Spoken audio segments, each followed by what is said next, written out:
military officer o dating military officer kasi on time talaga. Kami Senator pag kami ni Secretary Ronald, laging late yung aming start eh. pag kami ni Ronald Llamas, every Saturday namin late pero sa iyo hindi. Oras natin 8 o 8:02. Bati muna tayo Senator sa lahat ng mga viewers natin.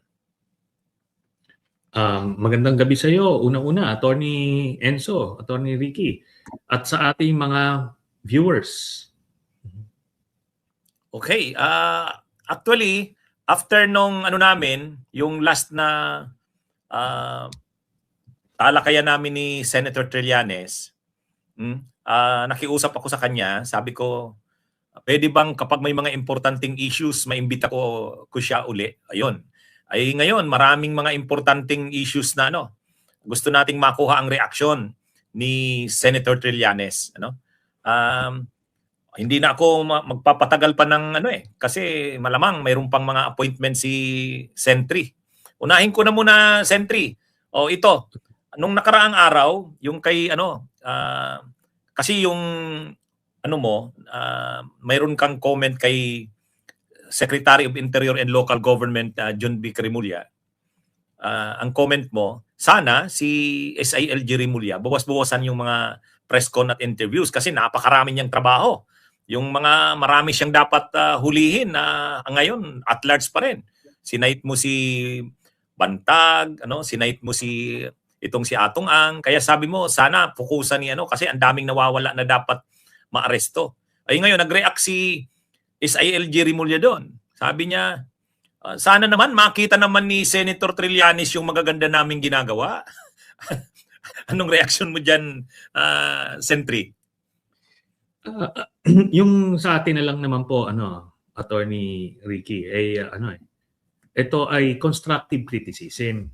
Kasi alam naman natin na mabigat yung mga trabaho na yan, precisely na kailangan mas maraming oras ang madidevote dyan sa paghahanap. At alam nyo, yung PNP, yan ang tinatawag ko dyan ay rigidly hierarchical institution. So pagka nagbigay ka ng firm order, ay kadalasan yan ay sinusunod. Dapat kung magbilin siya na in 6 months, pagka hindi nyo nahanap itong mga ito, tanggalin ko kayo sa pwesto. Nako, mabilis yan. Mabilis gumalaw yan. Kasi yun yung nature nung mga opisyal dyan, yung mission accomplishment. Pero pagka walang strictly defined mission, talagang ibig sabihin nun, hindi time-bound. Kaya hindi asikasuhin yan, hindi bibigyan ng priority. Di ba? Constructive criticism lang. Di ba?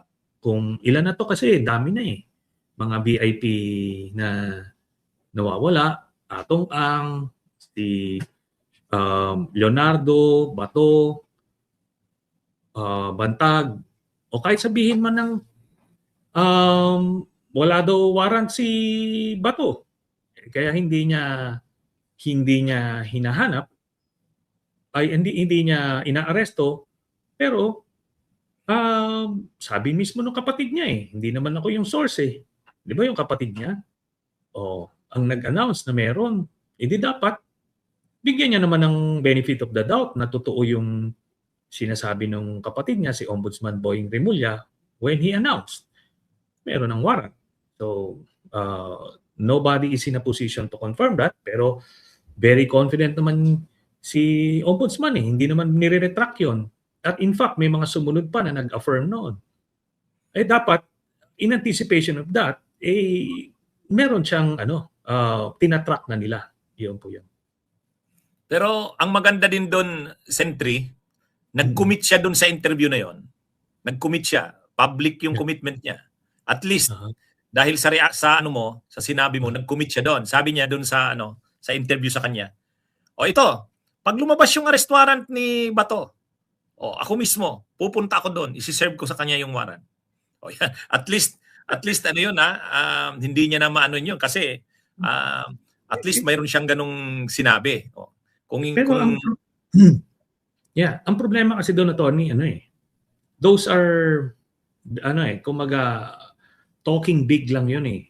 Kasi ito nga sila, Atong Ang, sina Leonardo, sina Bantag, may warrant nga eh. Hindi naman niya nahuhuli. Di ba?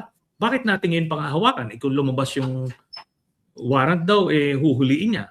Dapat, supposed to be, tatanungin lang muna niya si Ombudsman, meron ba talagang warrant ang sinasabi sa kanya?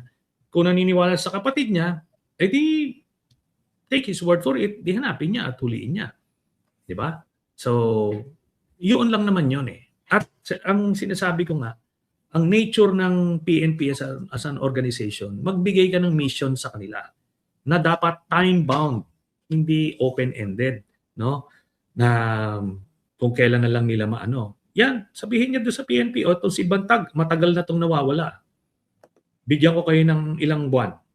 Di ba? O sabihin nung mauutusan niya, sir, bigyan mo ako ng 3 months. O sige, pag 3 months, hindi mo nahuli yan, tanggalin kita sa pwesto Yes, sir. O di, meron ngayong accountable. Ito wala eh. Paano kasi, yun na nga, hindi niya nabibigyan ng mission, hindi niya natututukan kasi nandoon siya sa mga press con, sa mga interview.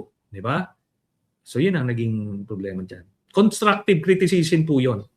Na ito yung mga advice kung paano mo mahuhuli. Kasi kita mo yung pinalitan niya na si Secretary Abalos. Aba, na-deliver kahit papaano. Si Kibuloy, silang dalawa ni General Torre. Tapos itong si Alice Guo. Di ba? Yun yung output. Ito, hindi naman kasi kasama sa accomplishments kung yung paramihan ng press con yun ang problema doon. Sa bagay, mukhang may effect yung constructive na criticism mo, Sentry. Kasi ngayon, umaaksyon na Pupunta, habulin niya na talaga si Saldico. Kailangan makikipag-coordinate na daw siya mismo. Kasi sa Interpol. Kasi nga, una, lagi niyang sinasabi, hindi daw nakakalabas si Saldico doon sa gated community kung saan nagtatago si Saldico. Kaya may depression na daw si Saldico kasi hindi makalabas. Tapos bigla, na-monitor doon sa Sweden. Sa Sweden. Doon kasi kailangan mag-file yung abogado ni Saldico dito sa Supreme Court ng TRO. Di syempre kailangan yung notaryo. Nagpanotaryo si Saldico, yung tawag doon apostille, doon sa Sweden. Di parang sampal kay sampal kay John Wick yun. Kasi sabi niya, hindi nakakalabas ng gated community sa Portugal. Ay bigla, alangan namang magsisinungaling yung Swedish notary public na nag-appear sa kanya si Saldico. Kaya ngayon medyo napasubo na naman siya doon. Ang sabi niya Sentry, ito talagang si Saldico. Hindi lang to congressman, hindi lang to businessman, criminal talaga to. Kaya pupunta na daw siya ng Europe, makiki-coordinate na siya sa Swedish authorities at saka sa Interpol, sa Portuguese authorities para talagang maano na itong si Saldico. Alam mo, Tony, yun ang kini-question ko kasi. The way he delivers itong mga statements na to, parang siguradong-sigurado siya. Parang alam mo yon yung impression, napapalibutan na yung bahay kung saan man nagtatago si Saldico. Wala naman hong tropa doon. Wala hong tropang pinapadala. So, saan niya hinuhugot itong mga statements na ito? 'Di ba? Ano naman hindi naman pwedeng paglulukuhin mo yung publiko ng ganyan-ganyan. Kung talagang wala sa capacity mo, just say so na sinusubukan, gagawin, paraan, hanapin. Pero yung wag yung parang parang may nakatutok na sa kay Saldico 24/7 na hindi siya malulusutan. Kaya pagka ganyang nalulusutan, ang sama nung dating. A few months back, kung maalala ninyo, ano yung sinabi niya? Nasa Japan daw si Saldico. Tapos biglang nasa Portugal, na may passport daw ng Portugal. Alam niyo, walang mabe-verify niya yun simpleng diplomatic letters lang with the Portuguese embassy o kung sino man. Makukuha nila yung ganong impormasyon. Pero wala naman nung ginagawa pero nagsasalita sa publiko. hindi magandang senyales yan kung panloloko yung mga tirada natin. At saka maiba ako ng dito kay Secretary John Vic Sentry. Itong kaguluhan tungkol kay Torre. Kasi isa pa tong bagay na magulo diyan sa nangyari sa PNP eh. Nung isang araw nanumpa na bilang sa 4-star rank si PNP Chief Nartatis. Si mismo, si PBBM mismo ang nagdon ng rank. Ngayon, that same day, in-interview si General Torre ni Cheryl Cosim. Tinatanong siya tungkol sa anong masasabi niya o anong comment niya, reaction sa binigay na yung 4-star rank kay Nartatis. Ang comment ni Torre, ang sabi ni General Torre, no comment siya. Kasi hindi niya daw alam 'yan. Kumbaga ano bang nangyayari? Parang pero sabi naman ni John Vic Remulla, hindi, na daw 'yan. Ayos na daw yung issue na 'yan. Pero pag ini-interview si General Torre, hindi niya hindi daw sa kanya malinaw yung lahat na 'yan. Kasi ini-explain ni General Torre yung concept ng secondment. Ang alam niya, para sa kanya, secondment yung pagkakatalaga sa kanya sa MMDA. Pero ang sinasabi naman ni John Vic Remulla, ni SILG John Vic, na yan? Na siya, deemed resigned na siya sa PNP. Pero anyway, na yan? Nga. Pero ang lang, yung bakit ang gulo-gulo? Yung mismong pagtanggal kay Torre noon, magulo. Tapos hanggang ngayon, dyan sa issue ng 4-star rank, magulo pa rin. Buti na lang hindi naman nakikipag-away si General Torre, pero ini-express niya yung kanyang na hindi malinaw sa kanya ang lahat. Pero si John Vic, parang sa kanya yari na ang lahat. Kaya sabi ko, ano bang nangyayari dito? Ano bang masasabi mo diyan, Sentry? Alam nyo, unang-una, siguro kung sayang kasi si General Torre, nakita naman natin kung paano siya nag-serbisyo. Pag binigyan siya ng command, ginagawa niya talaga. Hindi maliit na bagay yung ginawa niya sa pag-aresto kay Kibuloy, tsaka pag kay Digong. Nakita nyo naman na talagang mabigat yun.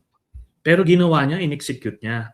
At dapat full credit doon. Ang base na sa naririnig ko kasi itong si John Vic gusto niya namamanduhan niya yung PNP chief. Pero hindi naman kasi ganun ang relationship ng PNP chief at DILG secretary. Kasi policy making yun sa DILG, parang administrative in nature, pero ang direct commander-in-chief ng PNP chief is the president. Gusto niyang mando-mando siguro, gusto niya ilagay yung mga tao-tao niya, syempre, yung bagong naitalagang PNP chief, kailangan meron siyang latitude para ilagay yung mga tao niya para mas effective yung kanilang delivery ng serbisyo. So dahil sa ganun, hindi niya namamanduhan, talaga na itulak na matanggal sa pwesto si General Torre. Ngayon, andiyan naman na yan, tapos na yan, nag-move on na, presidente na yung nag-decide at si General Torre, as it is, mabigat yung problemang kinakaharap niya sa Metro Manila, ibang challenge yan, but kailangan ng tutok din. So, okay na yan. Ito naman si General Nartates, nakasama ko rin yan sa PMA, upper class ko yan. Rin naman, magaling na opisyal. So, tignan din natin yung magiging capacity niya to deliver yung serbisyo ng pagiging PNP chief. So, gano'n na lang siguro, attorney. Actually, mabuti nga si General Torre, hindi yung tipong nagwawala sa ginagawa sa kanya. Kahit sa totoo lang, napaka unceremoniously tinanggal sa office, pero pa rin siya, naging professional pa rin yung pagharap niya dito. Kaya medyo tayo, saludo nga. Tapos kahit ito ngayon na naman, magulo na naman itong tungkol sa 4-star rank issue na to. Hindi malinaw kung paano. Parang pero makikita mo kay General Torre, nag-i-express siya ng kanyang kanyang ng kanyang comment, pero hindi naman siya nakikipagmatigasan, parang nag-i-insist ng kanyang posisyon or ano.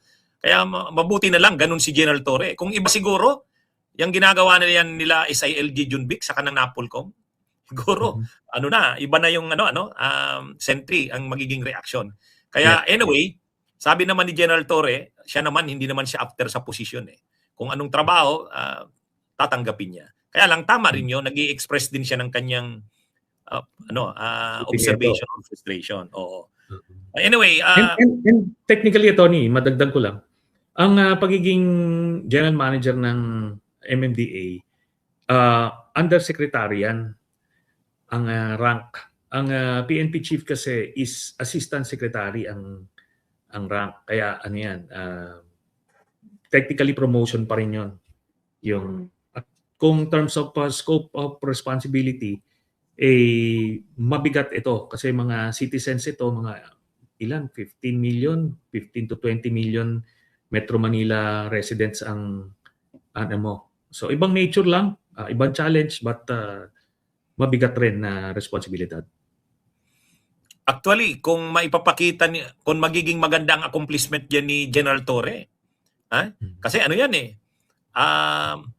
siyempre, ang ini-expect diyan, magkaroon ng pagbabago, ng changes sa Metro Manila, yung traffic ng Metro Manila, yung sistema ng kasi matagal nang naghahanap ang tao. Ang naalala natin yan nung panahon, ang medyo naging ang tao, maganda yung yung kay Bayani Fernando noon, di ba? Nung mga reforms na ginawa ni Bayani Fernando. So nag-i-expect na naman yan diyan kay General Torre. Pag nagawa niya yan ng maganda, kung may plano siyang tumakbo sa 2028, malaking plus factor yan kay General Torre kasi nakilala siya doon sa pag-aresto kay Kibuloy at saka kay Duterte. Pero yung ganyang bagay, kung magagawan niya yan ng makita niya yung mga pagbabago sa MMDA na yan, lalo siya yung in charge sa operations kasi general manager siya. Hindi naman yung chairman ang in charge sa operations, yung general manager. Kaya hintayin natin. Sana maipakita ni General Torre yung mga reforms at maranasan ng mamamayan ng Metro Manila yan. Maiba ko dito sa isa ko pang topic Sentry. Hinamon ka ni Torion, ni Attorney Israelito Torion. Ngayon lang na araw ito. Actually ngayon lang interview sa kanya Sentry. Sabi ni General Torre, ay ni Attorney Torion, ipakita mo daw yung yung warrant of arrest kay Bato kasi ikaw naman daw yung source noon. Sabi niya. At saka ilinaw mo daw kung ikaw ang source noon, paano mo nakuha yung warrant of arrest na yan? anong comment mo diyan, Sentry? Kay Attorney Israelito Torion ito. Yeah. Hindi naman ako kakagat diyan, attorney, no. Ngayon kasi sila yung abogado, si Bato may access at marami silang kaalyado, may access sa iba't ibang ahensya ng gobyerno. PNP, DFA, DILG, lahat-lahat, malalaman nila kung merong warrant o wala. Di ba? Ngayon, kung wala silang makukuhang warrant, dapat a-advisean niya yung kliyente niya na lumabas. Di ba? Baliktad Ba't niya ako papaproduce ng warrant? Di ba? Sila yun. Trabaho nila yun to ascertain na may warrant o wala. Di ba? O sila, may si Bato sa PNP. Ang dami niya mapapagtanungan dyan. Di ba? O, sasabihin sa kanya, wala naman. O, sa DFA, marami pang mga Duterte appointees dyan. Sa DILG, ganun din. So, pagka maliwanag na sa kanila, na walang, in fact, nag-file na sila ng petition for TRO. Ang sinabi ng, I think, Solicitor General yung nagsumagot na wala pa namang warrant. O therefore, anong ginagawa ng kliyente niya? Ba't patago-tago? Diba? Yun lang yun. Saka mayroon, tama ka, Sentry, mayroon naman silang way para ma-confirm yan. Unang-una si Harry Roque, nag-vlog si Harry Roque, sabi niya kumpirmadong may warrant. Sabi ni Roque. Ang source niya ay friend niya na may access sa loob ng ICC, sabi ni Roque. 'Di ba? Hindi naman ako yung nag-a-announce niyan eh. 'Di ba? Dapat, o yan, kay Harry Roque, kakampi nila yon. Ano ba nangyari? Meron ba talaga? Saan ba? Paano mo ma-confirm? Ikaw mag-produce. Ganun eh. 'Di ba? Ako wala akong sinasabing may warrant. Ano ba itong mga ito? Bakit sa akin nila ina-attribute yan? Anyway, ano kasi yan eh. Ganyan na yung reaksyon niyan, Sentry, kasi mainit na nga yung issue tungkol kay Bato. Ikaw, nag-warning ka na kapag sa susunod na mga months, hindi pa rin nagpakita si Bato. Ikaw na yung magpa-file ng ethics complaint laban kay Bato.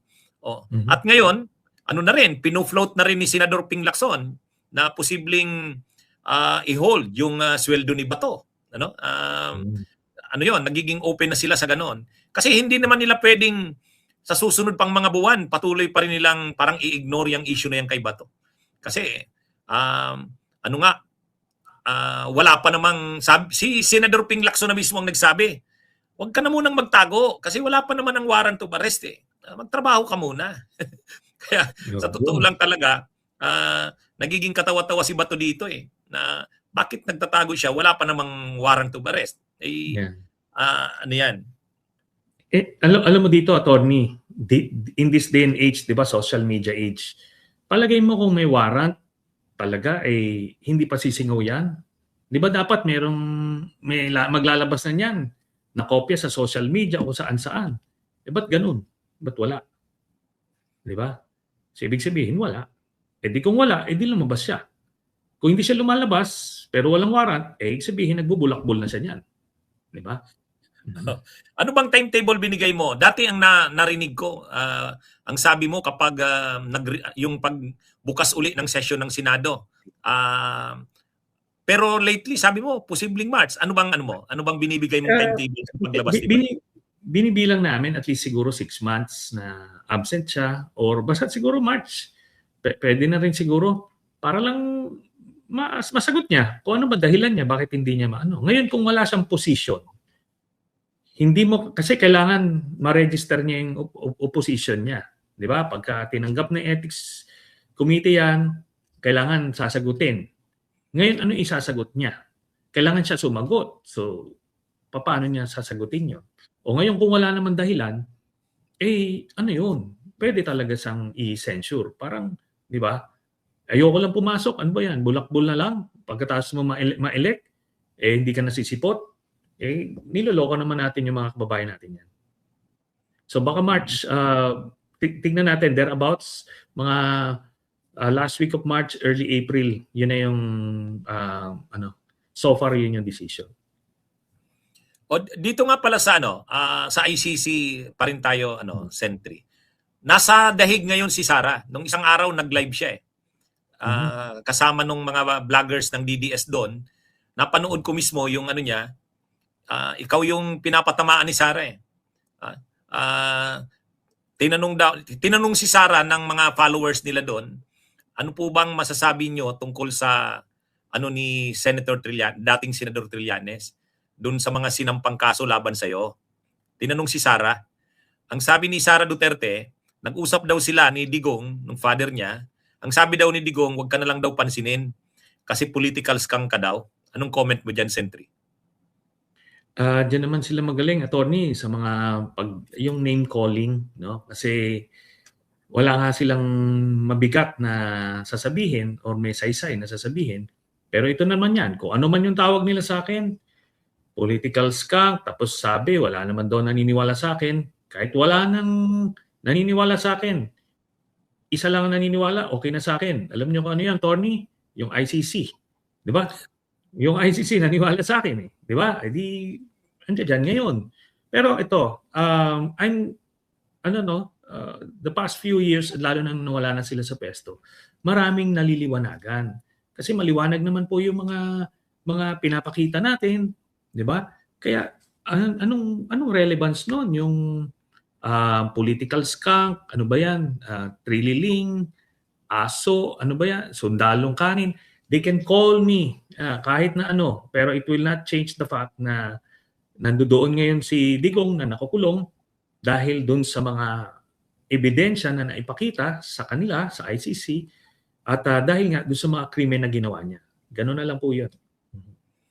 Sa bagay, dati Sentry noon, kapag actually ang mga unang sinabi mo noon nang parang hindi gumugulong yung sa ICC, ikaw nagsasabi noon na hindi, kagagaling lang dito ng mga investigators ng ICC. Sinabi mo noon nitong December, ano sila? Nandito sila, nag-iimbestiga na sila. Walang naniniwala noon. Tapos nung sinabi mo naman na maaaresto yan. Kasi pag humingi ng tulong ang ICC sa Interpol, ang Interpol naman makiki-coordinate sa authorities ng Pilipinas, hindi naman pwedeng hindi mag-cooperate ang Pilipinas. Yun nga, exactly, ganun yung nangyari. Nung dati, siguro kahit si Duterte, hindi niya iniisip kung paano siya aarestuhin. Kasi, ano yan ay di ba, nandun siya sa Hong Kong noon, sinasabihan na siya ng mga supporters na mayroon ng warrant of arrest, huwag ka nang bumalik sa Pilipinas. Kaya lang, akala niya, pagdating niya ng Pilipinas, makakapunta pa siya ng Davao at kung aarestuhin siya, mahihirapan kasi nasa Davao siya. Ayun pala, dun pa lang sa airport, may nakaabang na. O kaya wala na. Hindi na sila nakaporma. Si General Torre pa yung hindi pa nila kayang sindakin. So actually, inamin din yan Sentry ni Attorney Martin Delgra. Hindi nila ine-expect ang lahat ng yon. Tapos, kaya nga si Bato rin siguro, ayaw na rin mahulog sa ganoon.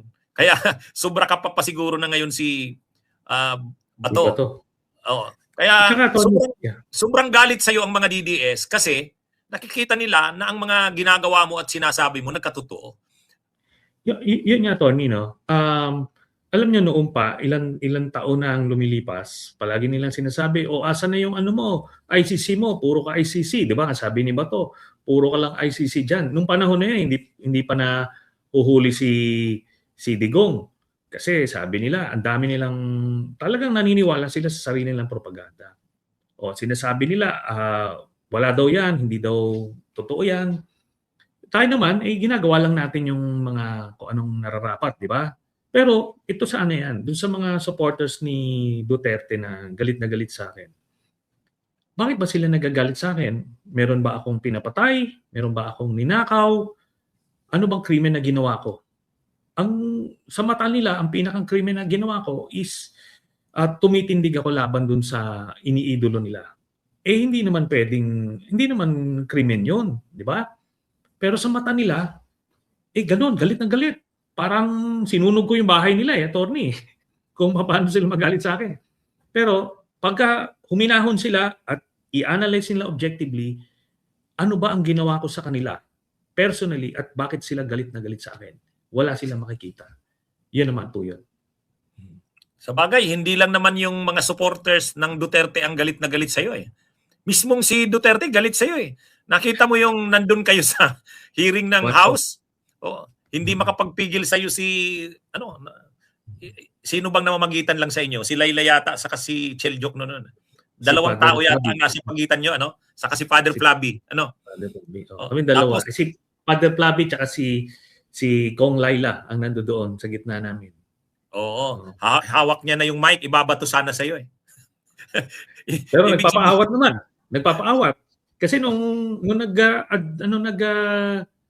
suspend, sinabi ko, ito na, halika, sampalin mo ako. Hindi naman siya makaano. Pero sanay kasi lang si Duterte na walang tumatayo sa kanya. Na maniga lang siya, maninindak lang siya. Simula nung mayor siya ng Davao, lalo na nung presidente, pagka sinindak niya, nanginginig na kagad. So parang naano lang siya, naiinsulto siya na, bakit itong tao na to ay tumitindig sa akin? So doon din galit na galit yung mga supporters niya kasi nasisira yung myth na pinopropagate nila na si Digong parang almost Diyos na nila parang gano'n. Ito bang sinampa mong yung plano mong kasuhan si Pulong? Anong development to? Ongoing yung research namin kasi nakakalap na namin yung mga dokumento. Tapos makikita natin yung mga i-cross reference lang yung mga suki niya na mga contractors, di ba? Tapos makikita natin yung mga iba't ibang connection niyan. Basta in due time, tapos geo mapping namin yung mga projects niya para makikita natin kung nagdoble-doble ba yan or walang ano yan, kung ghost yan sa ground, ghost project, o kaya substandard. So ipupulido natin ito para talagang wala nang lusot itong taong ito. Ano na siguro, Sentry, kasi alam ko may lakad ka pa, napaka-busy mo ngayon. Pero ito, last na lang na tanong. Yeah. Ngayong lumabas yung desisyon ng Korte Suprema tungkol sa impeachment kay Sara, anong plano tungkol sa impeachment kay Sara? Tuloy? Yes, by the way, attorney, ano natin, ito na ngayon, with the new SC decision, lumalabas, January 14 pa, natapos yung 1-year ban. Kaya technically, pwede na mag-file ang mga kung sino man na magpa-file sa impeachment. O ngayon, base sa ating impormasyon, imbis na February 9 ipa-file, sa February 2 na ipa-file para hindi na masingitan ng kung sino mang mag-file ng mga mahinang impeachment laban kay Sara. So, meron magpa-file sa February 2 ng umaga. Yan. Talagang, so, hindi totoo kasi maraming post kasi yung mga supporters ni Sara. Sabi, yan na, nag-decide na yung Korte Suprema. Final na yan. Tapos na, period. Kaya nga sabi ko sa vlog ko nung paano nyo nasabing tapos na, period? Kahit naman may desisyon ng Korte Suprema niyan, hindi naman sinabi ng Korte Suprema, ang dinesisyonan lang ng Korte Suprema yung procedural matters kung anong ang procedure sa impeachment. Pero yung merit ng mga aligasyon kay Sara na dapat niyang sagutin, hindi naman yun yung tinats ng Korte Suprema. Hindi naman nagsabi ang Korte Suprema na walang basihan ng impeachment. Wala, hindi silent yung Korte Suprema sa ganun. Kaya tuloy pa rin ang impeachment at mas matibay nga ngayon. Mas matibay nga itong impeachment na ito na kasi nadagdagan ng mga testigo. Si Ramil Madriaga pwedeng magtestigo diyan. Madadagdag yan. Yung mga allegations doon, posibleng madagdag pa diyan. At saka yung mga ginagawa niyo sa ombudsman, yung mga ebidensyang makukuha doon, makakadagdag pa sa ebidensya. Mas magiging matibay ito kaysa sa nakaraan. Anong tingin mo, Sentry? Yes, I totally agree, attorney. Ang problema kasi dito sa mga troll fake news factory at saka troll farms ng mga Duterte. Pinaglololoko nila kasi yung mga nila. Pero ito naman mga Duterte supporters, kahit na anong fake news isugo sa kanila, pinaniniwalaan naman. Tapos time and again, nasisira sila. So pinapalabas nila with the Supreme Court decision na parang hindi na pwedeng ma-impeach, na ma-file ng impeachment complaint si Sara. Hindi naman yon. Yung decision na yon, ukol dun sa nakaraan at nilatag yung bagong proseso. Ngayon, pa-filean siya ulit at ito na ngayon yung bagong proseso, yun yung susundin. Di sa aking pananaw nga, naging pabor pa yun Kasi sa House talaga ngayon, obligadong mag-conduct ng investigation, mas maganda ito kaysa sa dun sa Senado na pwedeng harangin ng mga Duterte senators yung mga ebidensya. So ngayon, makikita na kaagad. After na investigation, kung matransmit man sa Senado, hindi na rin nila pwedeng pagtakpan doon kasi nakita na dito pa lang sa House. Kaya mas maganda ito ngayon, mas malakas ito, attorney. I agree. Yun bang Sentry yung bank accounts ni Digong sa Kanisara, yung matagal mo nang inaano noon, kasama ba sa mga ebidensyang ipe-present dito sa impeachment? Yes, kasama 'yon. May mga testigong lalabas diyan. At ang kwan dito kasi is